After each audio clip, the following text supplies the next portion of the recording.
Coyote concerns are high in the village of Nobleton. We've been sent video showing a man being chased around cars in a driveway last week.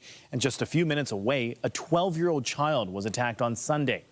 Good afternoon. A warning to residents has been issued about coyotes after the boy was attacked on Sunday. The 12-year-old was taken to hospital with minor injuries. CTV's Mike Walker is in Nobleton this afternoon and joins us now with the latest details. Mike. Well, that incident involving the 12-year-old boy happened during the lunch hour on Sunday afternoon. We've been speaking with several people who live in this residential area, and they tell us they have had some close encounters with the coyote as well, even in the days before that attack. And some people have shared some video with us. Take a look at this. Now, in this home security video captured, you can see a man running away from a coyote in the driveway. This happened on Thursday. The homeowner tells us their husband managed to safely run into the house just in time.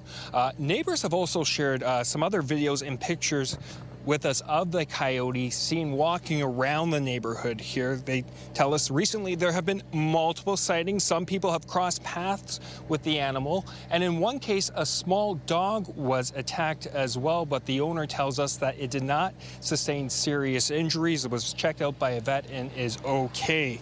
Here's more from area residents.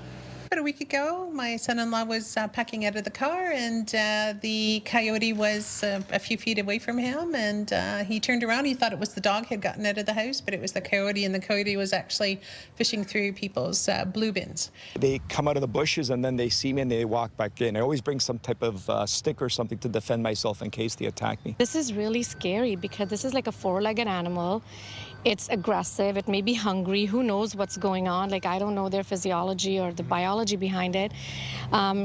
They can just tear you apart. Now, since that attack happened, King Township has notified the Toronto Wildlife Centre as well as Vaughan Animal Services, which will be helping roll out with a response plan. In the meantime, officials are urging that the public exercise extreme caution not to leave out food or feed the coyotes. We will be speaking with the local councillor later this afternoon to get more details about the response plan to these incidents. Reporting live in Nobleton, I'm Mike Walker. Michelle, back to you. Thank you, Mike.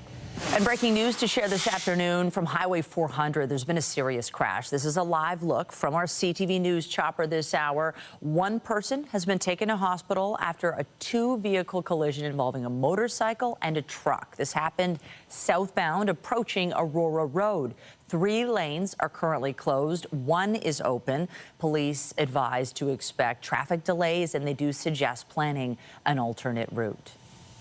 Still to come, hospitality workers at the CN Tower have been locked out. That means you can't have lunch or dinner at the tower, but other attractions are still open. CTV's Beth McDonnell will have that story.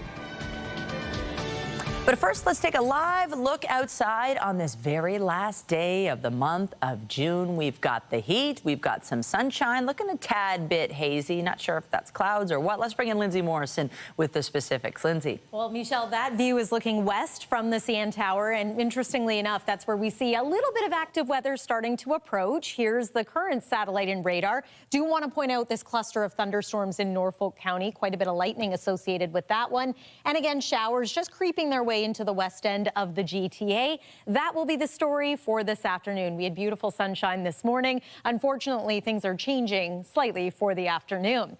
Teen temperatures around Burlington and Oakville this hour. Everyone else in the 20s, though, climbing into the upper 20s, feeling like the mid-30s. So it is a hot and humid day for today. We've got mainly southerly winds, not overly strong, not cooling us down any. 29 degrees today will feel like 36 at the height of the afternoon. And yes, it is a day where you want to keep an eye on the sky. We're going to take you through your Canada Day forecast coming up. But for now, Raheem, I'll send it over to you. Thanks, Lindsay. Now to the CN Tower lockout that's left restaurant workers out on the sidewalk a day before the Canada Day holiday. But other attractions at the tower are still open. CTV's Beth McDonnell has been speaking with the members of Unifor and joins us now. Beth. Raheem, people visiting the CN Tower will see hospitality workers out here walking and chanting slogans. They were locked out after the company presented a deal on Thursday and talks broke down. About 250 full and part-time hospitality workers are no longer serving food and beverages to CN Tower visitors. This is a main tourist attraction, and there are plenty of visitors here today. 360 Restaurant, View Bistros, and Le Cafe are closed for now. Both sides have been negotiating since April, and some of the main issues are pensions. The union says workers have gone 15 years without improvements, along with wages and health and safety. The union says after they were presented an offer on Thursday, they told the company they couldn't accept it, and they say they were notified that they would be locked out. The company says the union filed a request with the Ministry of Labour that triggered a countdown to allow a legal strike or lockout today. And the company says if there was a strike, it wouldn't be able to serve customers with the same quality of standards. Here's the union and visitors to the CN Tower. I think frustrated. We'd like to get back to the table. We think a fair deal is possible. This is going to get solved at the table, not in the streets. And, so we're prepared to come back to the table and bargain anytime. But in the meantime, we didn't choose this. We're just out here and we're going to do what we need to do. That's really disappointing. I mean, it's essential to get food and snacks and water, especially on a day like today. So it's disappointing. I support people who, if they haven't been paid properly for a very long time, then I think, we have to think about that too. So I understand it. I think that stinks. I'm glad they're advocating for themselves. It's really sad. It's 2025. We gotta get with it, people. It was okay. We didn't notice a big difference, and we had fun. The guys were happy with the tour, even if we didn't have food or beverage. It was okay. Elevators are still going up the tower. The observation towers are open. The Edgewalk and shops remain open. The CN Tower says guests can bring their own food and beverages. Reporting live, I'm Beth McDonnell. Raheem, back to you. Thanks for that, Beth. Let's head to the nation's capital, where there is plenty of news coming out of Ottawa. This is a live view of Parliament Hill. White House economic advisor Kevin Hassett says the U.S. will restart trade negotiations with Canada immediately after the Carney Liberal government dropped the digital services tax. The breaking news on the DST being dropped came last night. For the latest, let's bring in CTV's Colton Prale. Colton, the timing of this move is interesting because the first payment of the digital services tax was just about to be due for major tech companies like Amazon and Google before Canada dropped it. Can you walk us through the key moments of the last 24 hours? Yeah, Raheem, it was supposed to be this morning. It would have been about a $2.3 billion payment to the Canadian government. Instead, Canada is not accepting that payment. They're walking back the DST. Now, that's going to happen a little later on. They're not going to recall the House of Commons because that's what's necessary to kill this legislation. Instead, they're just not collecting the tax payment. And then later on this fall, we could see them address the digital services tax legislation. In the last 24 hours, what we've really seen is a total reversal. Friday, Donald Trump said he was ending trade negotiations because of this digital services tax that was happening today. Late last night, the finance minister said, we're not going to be doing this, we're moving away from this. And today we're seeing that negotiations have restarted. Both those comments from White House economic advisor Kevin Hassett, as well as the Canadian government confirming that those are back on and working towards a trade deal in place by July 21st, which is that 30-day timeline that was set out at the G7. Some interesting developments in this 24 hours as well, and that Kevin Hassett brought up the fact that this was discussed at the G7 and brought up with the Prime Minister and the President as a pain point that they wanted to see Canada move away from. We do know that the Prime Minister and President had a phone call over the weekend. So too did the Finance Minister, François-Philippe Champagne, and the U.S. Treasury Secretary, Scott Bessent. We don't know the nature of those discussions, what specifically was said, but obviously after those phone calls, the release comes out that evening and the big changes happening today, a reversal of Canada's position and certainly the easing of a pain point that hasn't just bothered the Trump administration, but previous U.S. administrations, including the Biden White House. We went alone and we singled ourselves out by breaking out of that process and saying, you know what, United States, we're going to do this anyways. And that was part of what they didn't like. And that's a comment from Michael Geist. He's one of the most vocal critics on this issue and highlighting very specifically that Canada's actions, there are other DSTs in the world. The UK, France, Italy all have these, but Canada introduced its services tax retroactively, going back to 2022 to collect these funds, and also introduced it after a moratorium was put in place on new DSTs for OECD countries, of which Canada and the US are part. And so those two specific elements of this tax are really what painted a target on the back of Canada in the US eyes. They're upset about all DSTs, but the fact that ours was reaching back into years prior to it being legislated, that was a really significant hurdle for them to climb. Now, the relationship between Canada and the U.S. is still fractured. Tariffs remain in place on things like steel and aluminum exports to the U.S. How significant is this development towards reaching a deal? This is being seen as a gesture of goodwill. You've already seen comments from Howard Lutnick as well as Pete Hoekstra, that's the Commerce Secretary and the Ambassador to Canada, both thanking Canada for removing this DST, saying it will allow us to progress in negotiations. The Canadian government framing this as a way to move forward with vital progress, according to François-Philippe Champagne. The news release talking about this being done in anticipation of a mutually beneficial trade deal. Really, this is being framed as what was a stumbling block, but now removed, sets the stage for a larger trade deal. Ultimately, what that deal looks like will be how we judge this decision here, because the Canadian government is foregoing $7 billion in revenue over 5 years. But if it leads to a better deal with far less costs as a result of tariffs, it may be worth it in the end. Certainly, there are some questions around the timing of deciding to go through with this tax payment on Monday and then rescinding it at the last moment. Was there opportunities potentially to delay it, as we've seen the White House and Donald Trump do himself with a number of his tariff proposals? And we'll see where that trade deal lands on July 21st. That's the next big date for when we could get a framework for that. CTV's Colton Prell in Ottawa. Thanks for this, Colton. Anytime. A date has been set for the by-election in Alberta, where Pierre Poilievre is seeking a seat. The vote in Battle River Crowfoot will be on August 18th. It's considered by many the safest Conservative seat in the country. If he wins, Poilievre will be in the House of Commons for the full sitting that's set for mid-September. Former Conservative MP Damien Carrick resigned the seat earlier this month to clear the way for his party leader to run. Poilievre lost his Ottawa area seat in the last federal election. The by-election in August was called by Prime Minister Mark Carney. To news next from over the weekend, a man is dead and another person has been seriously injured after a crash in Vaughan. This happened shortly before 10:30 Saturday night in the area of Weston Road and Rutherford Road. Police say the 44-year-old man was pronounced dead at the scene, while a second person was taken to hospital with serious injuries. In Wasaga Beach, a senior from Toronto has been identified as the victim of a deadly crash. Provincial police say a 73-year-old from Scarborough was killed after being hit by a pickup truck Saturday night on River Road West between Village Gate Drive and Bell Parks Road. OPP say the driver has been cooperative and this investigation is ongoing. A home under renovation in Etobicoke has been gutted after a fire broke out early this morning. Firefighters were called to the home on Martin Grove Road south of Rathburn Road shortly after 3 a.m. CP24's Steve Ryan was at the scene.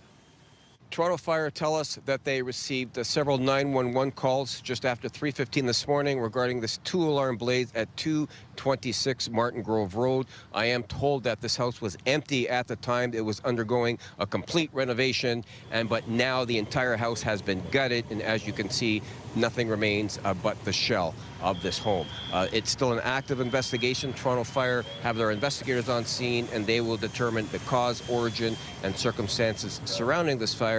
There's no word yet as to what was the cause of the fire or if it was intentionally set. That'll be all part of this investigation. Active scene right now. Thankfully, we can report that there was nobody in the home at the time, so there were no injuries to report. I'll send it back to you.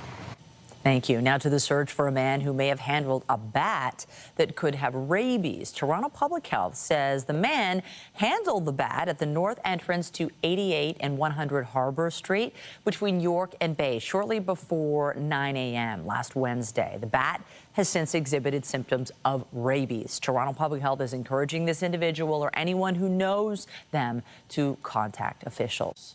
Toronto is playing host to a royal visitor today. The Duke of Edinburgh visited the Police Marine Unit this morning. Prince Edward was given a tour and met with officers at the facility on Queens Quay West. He's also visiting HMCS York on Lakeshore Boulevard West today. The Duke is taking a tour over the noon hour before sitting down for a private lunch. He is scheduled to fly to Ottawa for Canada Day celebrations tomorrow. The Duke arrived in Toronto after 3 days in PEI. He was there in his capacity as a Colonel-in-Chief of the Prince Edward Island Regiment, which is celebrating its 150th anniversary. It's not just the queer community, it's all of our allies. We're all in. We're standing up and say queer rights are human rights. And this is what Toronto is about. This is what this Pride Parade is all about. Rainbow colors flooded city streets on Sunday as hundreds of thousands of people turned out to take in Toronto's annual Pride Parade. CTV's Scott Lightfoot reports. It is the largest celebration of its kind in the country. Tens of thousands of people took to Yonge Street to show off their pride. Thousands more cheered them on from the sidewalk. For some, it was their first Pride. I think it's very important to support everybody and just love everybody and show that we love everybody. For others, showing up on Sunday to show support for the 2S LGBTQ+ community has been a tradition for decades. The diversity of the groups has increased from small amounts to big amounts. Every group counts.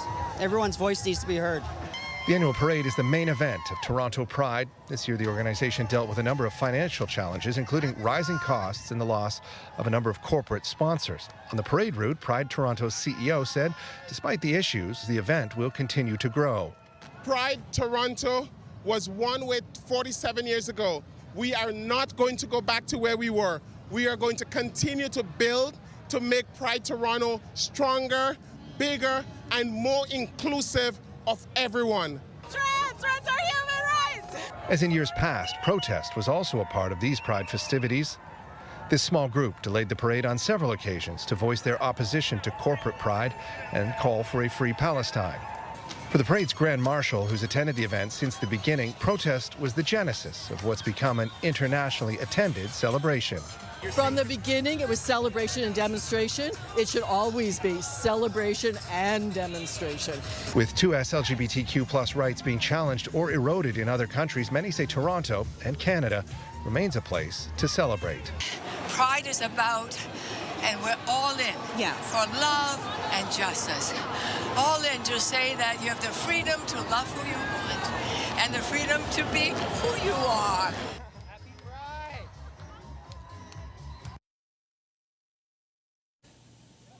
That report from CTV's Scott Lightfoot. Well, Canadians will mark the country's 158th birthday tomorrow, and there is no shortage of celebrations across the GTA.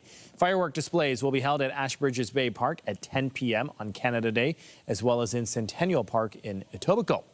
The Ontario Legislature will also be hosting a special Canada Day celebration. There will be live performances at Queen's Park, as well as midway rides, crafts, games, and food. Visitors will also be able to take a tour of the Legislative Building.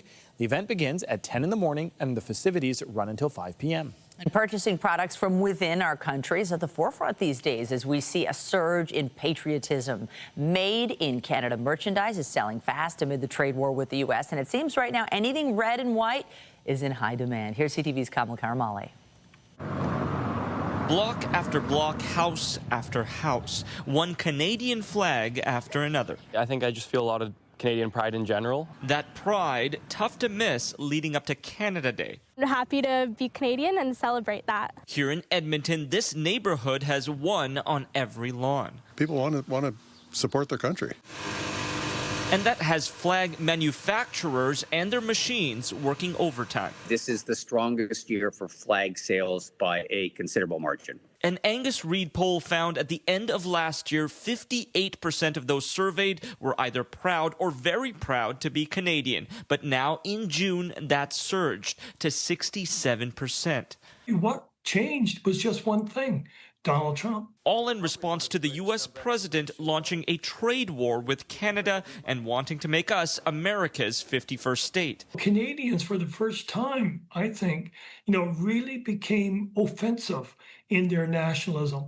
That surge in Canadian pride also translating into big bucks for small local businesses. We're expected to see an even bigger increase come Canada Day. Come with me. Mira Staples sells vintage clothes. Almost all of them have this in common. It's also made in Canada. And there's never been a higher demand in her 3 decades of running the store. They do more than before. Before, nobody really didn't care. Nearly 40% of Canadian businesses say they've seen an increase in sales since the start of the trade war, especially in the retail, hospitality, and wholesale sectors. So whether people are buying Canadian or showcasing their pride on their porch, we're more united this year. One thing's for certain, it'll be a Canada Day unlike few have seen in their lifetime. Kamel Karamali, CTV News, Toronto. And with that in mind, CTV's Jessica Schmidt is on the waterfront this hour talking about how people plan to spend the holiday. And Jess, tomorrow is technically the holiday, but I think a lot of people are off today and making it a really long weekend. The roads coming into work were empty.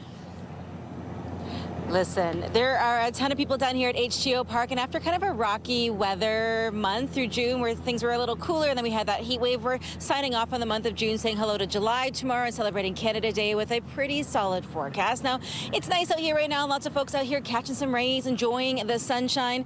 But as we head into the day tomorrow, as Lindsay mentioned a little while ago, we are looking at a bit of a temperature shift. She'll have your full forecast, obviously, throughout the day today. But if there is one thing Toronto knows how to do, it is throw a party and celebrate. And down here at H2O Park, people are doing just that, and we're talking to everybody about how they're preparing for the big day tomorrow. I'll ask my parents to go to like Wonderland and do some like fun stuff, because like at daycare, summer camp basically, we're gonna go to Wonderland each Wednesday for 5 days in a row. In terms of watching the Harbourfront Centre fireworks, my understanding is they'll be at 10:45 p.m. And obviously the number one place where it'll be busiest will be right at the Harbourfront Centre site. But there's also places like right here at H2O Park where you'll be able to see them. So even if you want to be more ambitious, you could go over to the Toronto Island side. I know those ferries run until almost midnight to come back, so you could actually go there as well. For a full list of what's closed and what's open, where all the fireworks are, you can go to our website, ctvnewstoronto.ca. Reporting live, I'm Jessica Smith. I'll send things back to the studio. Thank you, Jess. And as she mentioned, we had a bit of a chilly start to the month of June. Here's a look back at the month that has been, but it ended on a very hot note. We had 4 30-degree or warmer days, including that one week ago when we hit 36. Looking ahead to July, here's a look at what you can expect. A new month means new norms, and our average daytime high at this time of year expected to be around 27.5 degrees. By the way, we were below average when it came to rainfall in June. There's a look at what we anticipate we will get in the month of July. Starting tomorrow with the chance of showers and the risk of thunderstorms, we'll take you through Canada Day and the early days of July with a full look at your forecast after the break. When you see it happen, send it to CTV News. Text 10400 from your screen to ours. Text 10400. Welcome back. We're following breaking news from Newmarket, where police are searching for a possible armed man. He may be in the area of Green Lanes and Yonge Street. The 23-year-old suspect was last seen wearing a black hat, white shirt, black shorts with white stripes on the side, white shoes, and a black fanny pack. Investigators say he's associated with a black Honda Civic. The public is being encouraged to not approach the man, but call 911 immediately. And we'll, of course, continue to follow this story. Let's talk about the weather. Beautiful day today. It's hot, though. You know what? It's kind of nice to close out June with some heat, as long as you have a way to stay cool, of course. But we've had a few really nice days, and today's not bad. Tomorrow, Canada Day. It's just that threat of potentially unsettled weather, but my hope is that it won't ruin things too much. Yeah, hopefully not. In fact, fireworks time of day is looking all good for tomorrow, great. So that's some great news there. But yes, this is the first full week of summer vacation for so many kids and perhaps adults too, taking some time away from work to enjoy this season and all it has to offer. offer. And today we're getting a little bit of everything: heat, humidity, and yes, the chance of showers, risk of thunderstorms as well. Weather is brought to you by the Presler Law Firm Injury Lawyers. You don't pay unless they win. It was a beautiful morning. My goodness, we had wall-to-wall sunshine earlier on. Our CTV News chopper was flying high above the Scarborough Bluffs. And I must say, I noticed quite a few people already setting up at the beach. This was around 9 a.m. Good for you. Get that best spot on the sand there. Lots of sunshine, but now we've started to see some cloud cover creep in. And depending on where you're joining us from, you may have already encountered some wet weather. Let's begin, though, with the heat side of our story today. 26 degrees is where we stand currently in Toronto. It feels like 31. As we make our way through the rest of the afternoon, around the height of it, we anticipate the temperature will be about 29 degrees. Humidex 36, so yeah, now we're entering uncomfortable territory. Good idea to have a cool place to go today or find some other way to beat the heat. I do suggest a patio, but again, today is one of those days where you need to keep an eye on the sky, keep an ear out for thunder. When thunder roars, you need to head indoors, and again, there is the risk of that happening a couple of different points through the day today. Overnight tonight, we drop to a low near 20 degrees. As we've been talking about with some of the heat wave activity that we had, 20 is quite uncomfortable for sleeping, especially if you don't have access to air conditioning. So take care, get those fans going.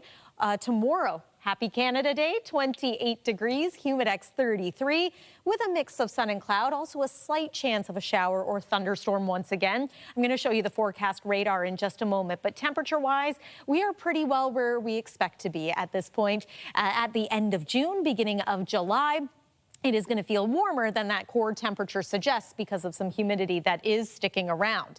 There's the showers making their way into the west end of the GTA. A little steadier, the rain right now, anywhere from around Stony Creek, inching over toward Niagara. And of course, we've had those thunderstorms along the north shore of Lake Erie as well. Do want to point out some thunderstorm activity in northern parts of Ontario too. In fact, we have a couple of severe thunderstorm watches that have just recently gone up. Let me show you what those look like. So Algonquin Park area, for example, and still a heat warning in Windsor. My goodness, it continues to be quite stuffy there once you factor in the humidity. Here's about 4 o'clock today. So again, just a heads up, if we don't get showers early this afternoon in parts of the GTA, you might encounter some rumbles of thunder, flashes of lightning, and heavy downpours later this afternoon. Unsettled still as we make our way into the evening. Looks like we're going to dry out through the overnight hours. And then again, your Tuesday looks pretty good. Mix of sun and cloud, chance of a few showers developing late in the afternoon once again. Might miss us here in the GTA. Similar situation into Wednesday. Better chance of seeing some showers or thunder showers across southwest Ontario. And again, perhaps Hamilton over toward Niagara. We'll hold on to that chance of showers or thunderstorms. We've got it still there in our forecast. Similar situation for Thursday. But I'm also seeing quite a nice little run of sun as we make our way through the early days of July and right into the weekend, in fact. Mix of sun and cloud for Saturday, a high of 30 degrees. Looks like the next best chance of some wet weather returning looks to be about Sunday. That's the forecast for now. Michelle, sending it over to you. A run of sun. I love that. Thank you, Lindsay. Well, if you are planning to hit the road this summer, then this next story is for you, a visual journey through some Canadian roadside marvels. And some of the perfect spots to see as more Canadians choose to travel within our own country. CTV Sarah Plowman on the hidden gems waiting to be discovered. In a country as large as Canada, the open road feels endless. Exits that lure you to lunch or a destination of another kind. The promise of the world's largest axe in Nakawick, New Brunswick. It's intriguing, very different. The axe is as advertised, 15 meters tall, 10 meters wide, built in the early 90s when the community was named Forestry Capital of Canada. Pretty large, pretty intimidating. Probably chop some big logs with that. It brings a lot of tourists in, and even the community is very proud of what we have here. Canada is full of roadside attractions, like the Big Apple, the world's largest curling rock. How about a giant goose, or the world's largest beaver, pierogi, nickel, mosquito, and on and on. There's Mac the Moose, who once lost his tallest title to Norway, but reclaimed it with taller antlers. The idea that these quirky, whimsical things were a good way of putting your small community on the map started in the middle of the last century, you know, in the 1950s when people were hitting the roads again. It started in the States and it definitely crept up to Canada. Not all hold records, but hold our attention, like this big potato at a market outside of Fredericton. New Brunswick's roadside attractions are a perfect mix of folk art, tourist traps, and civic pride. Take the world's largest fiddleheads, salmon or lobster in Shediac. Cute or scary? It's cute, yeah. But lobsters are really scary and really wet. Dots on the map that keep drawing drivers away from the road. Sarah Plowman, CTV News, Shediac, New Brunswick. Still to come, we'll take a deeper dive on the digital services tax and the impact of it being canceled. Tech specialist Carmen Levy will join us after the break.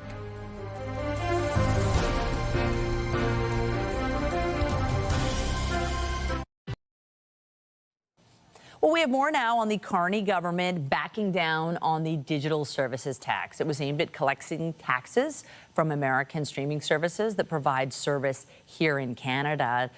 CTV's technology specialist Carmi Levy joins us live now to weigh in. Carmi, first, what is your reaction? I know you're tapped into this sudden end to this DST tax in the name of reviving trade talks.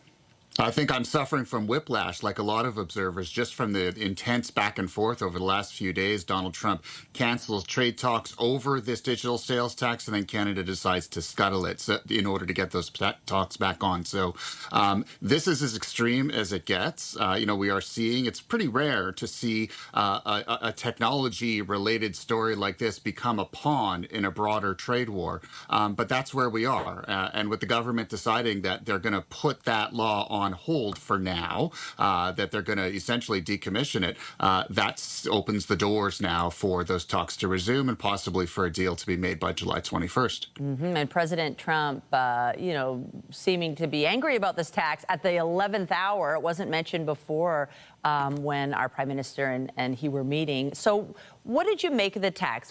Fair to say you were a fan of it? You thought Canada should maybe, held their foot down? Or where's your thought process there?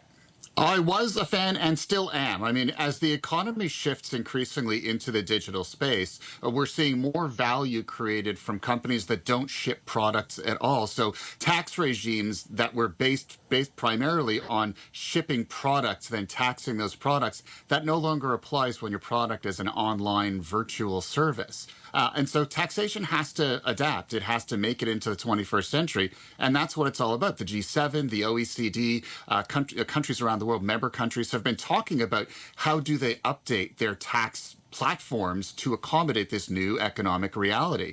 And if Canada has a sin in this, is that it decided to go ahead in the absence of a global agreement. Countries couldn't come to an agreement, so Canada instituted its own law. The UK did, France, Italy, and of course that got the attention of the Americans. President Trump wasn't the first one to be not happy about this. The Biden administration was also registering its displeasure. And of course, Donald Trump waited until the 11th hour to pull the trigger and essentially say it's either the tax or no negotiations, and that's the way it's going to be. Do you think Canada was hosed here? I mean, interesting that the UK was granted a delay at least. They didn't have to make a decision on this yet.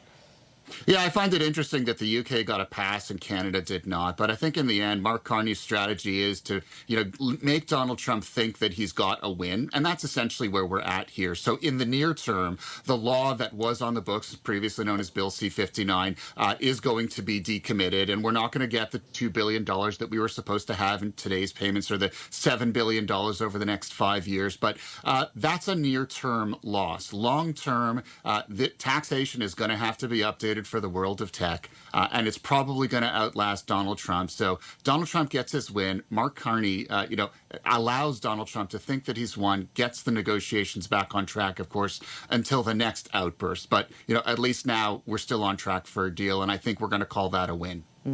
CTV's tech specialist, Carmi Levy, great to have you weigh in on this. Appreciate it. Thanks so much, Michelle. Take care. To other news now, a local man is showing that love can conquer the most difficult obstacles. After his wife suffered a debilitating stroke several years ago, he's been her full-time caregiver ever since and has shared their story in a series of books. CTV's Carol Charles has more. For the past 6 years, Andrew Smith has taken on the role of caring for his wife, Janice. March 18, 2019 had started out as a typical day, but quickly turned tragic. While Andrew was at work, he got a frantic call from his wife, who described feeling unwell. At some point during the conversation, she started to slur. He rushed home fearing the worst. I ran to our front door. I unlocked the door and I screamed out, "Janice, Janice, Janice," just screamed out her name, hoping she's okay. Unfortunately, I didn't get an answer. He quickly made his way downstairs where she was working and found her non-responsive, slumped over the desk. She was rushed to hospital and placed in ICU.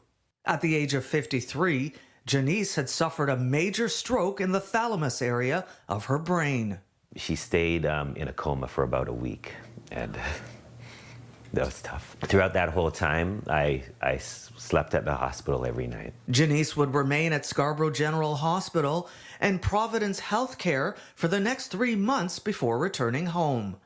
She had to relearn how to walk and talk again. Today, she deals with sight, memory, and balancing issues. Her short-term memory is almost non-existent, and she needs assistance to know where she is in life. The life before is a dream. This is a life now, you know? Andrew is her full-time caregiver and says he would have it no other way. The couple met in grade 7 at the age of 12 and have been married for 33 years. This is my soulmate. There's nothing I wouldn't do for her.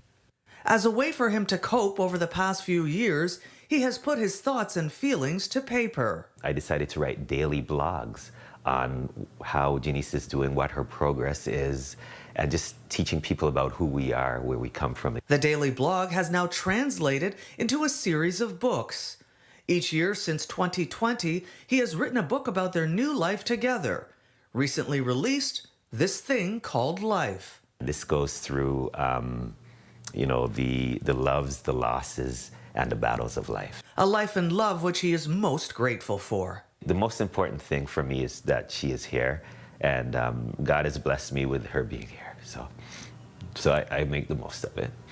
Andrew will be releasing his 5th book, Unconditional Love, this November. Carol Charles, CTV News. Get Toronto's top stories, breaking news alerts, and watch live. Download the CTV News app.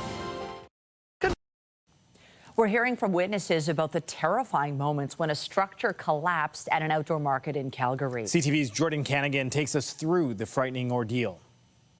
On the steps of Calgary City Hall, a celebration and market for Nigerian culture turns into an emergency response. I was just doing all my standing, and I just saw the whole thing collapse. Temporary tents, lights, and screens set up for the Saturday market collapsing. In which some pre-staged lighting and video equipment ended up toppling over onto a bunch of festival goers and causing multiple injuries. 8 people were hurt, including 7 adults and a child.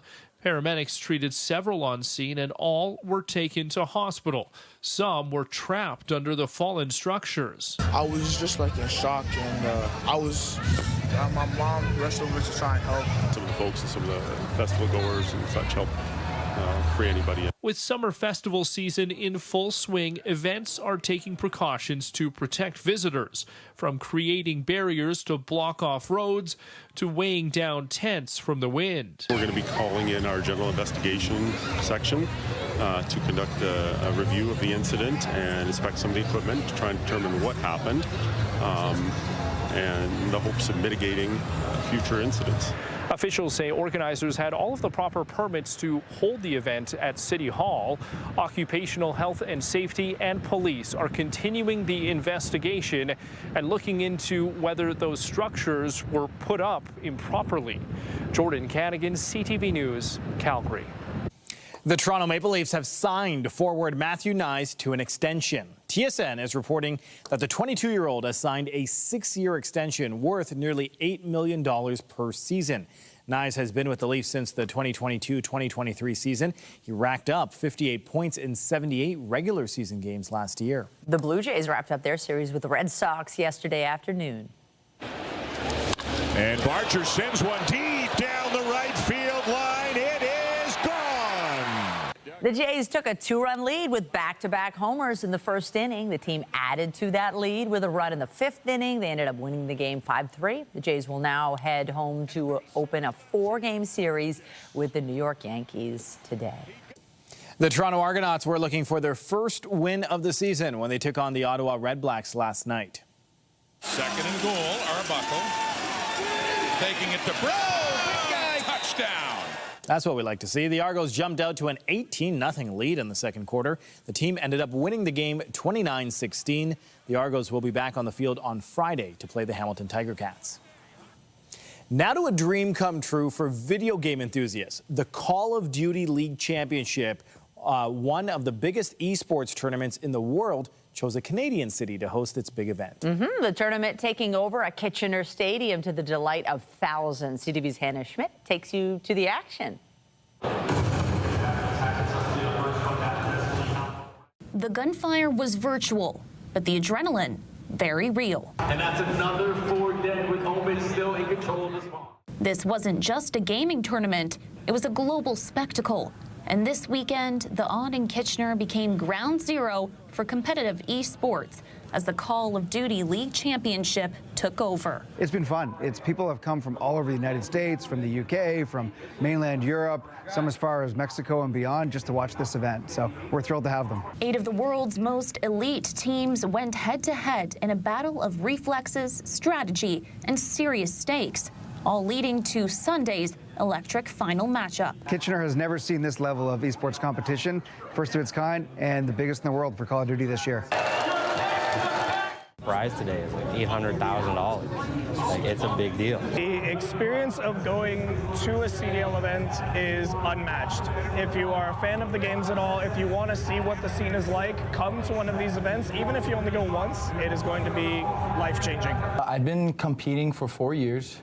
4 years, and all 4 years has been a great time, and finally this year I've gotten my championships. The weekend brought more than just gamers. It drew tourists, content creators, and digital superfans, filling hotels, supporting small businesses, and putting the city on an international map. Our guess is somewhere between $9 to $12 million of economic activity throughout the event, and that's fantastic. That's a great scenario for a 4-day event.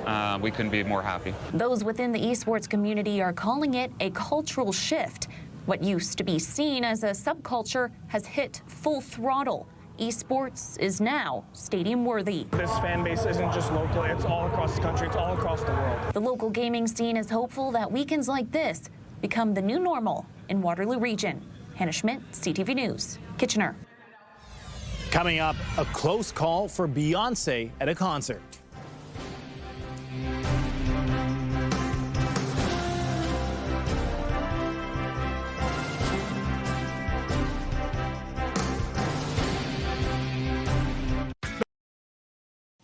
Some very scary moments for pop superstar Beyonce during her Cowboy Carter concert Saturday night in her hometown of Houston, Texas.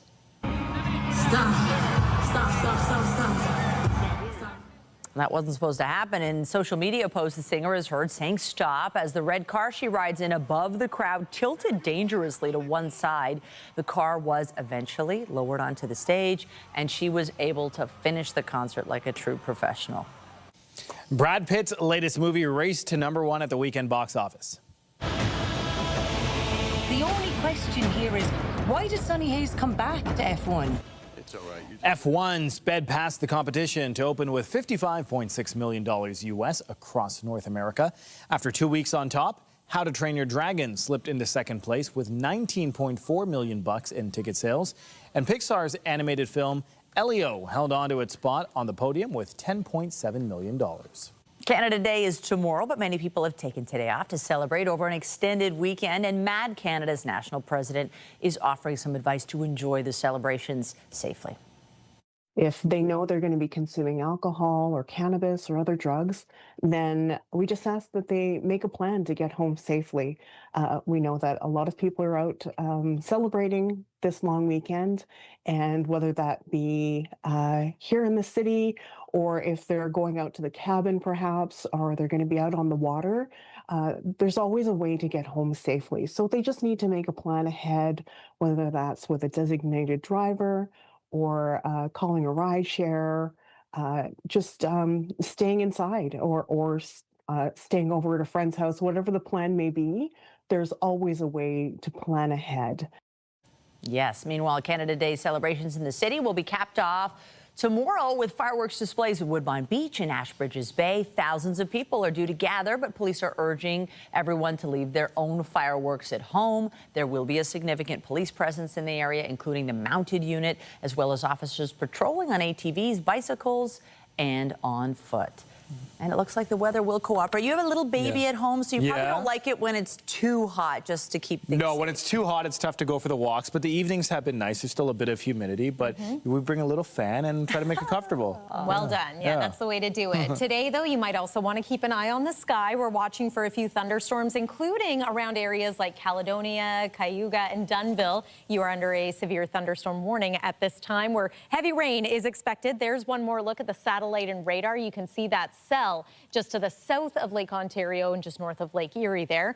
Tomorrow's Camp Day forecast, lots of kids will be taking on some fun activities, and the weather's looking pretty good. We're going to hang on to a 30% chance of a shower or storm, and conditions look a go for those fireworks at Ashbridges Bay. A reminder, the Wonderland fireworks are tonight. 7-day forecast looks like this. Lots of sun as we make our way through the early days of July, eyeing next Sunday for another round of rain returning. Raheem and Michelle. Thanks for that, Lindsay. And that is CTV's News at noon. Remember, you can get Toronto's breaking news all day long on CB24 and at our website, ctvnewstoronto.ca. For Lindsay Morrison and the whole team here, have a pleasant afternoon. I'm Michelle Dubé. And I'm Raheem Ladani. Be sure to join us later for CTV News at 5 and 6.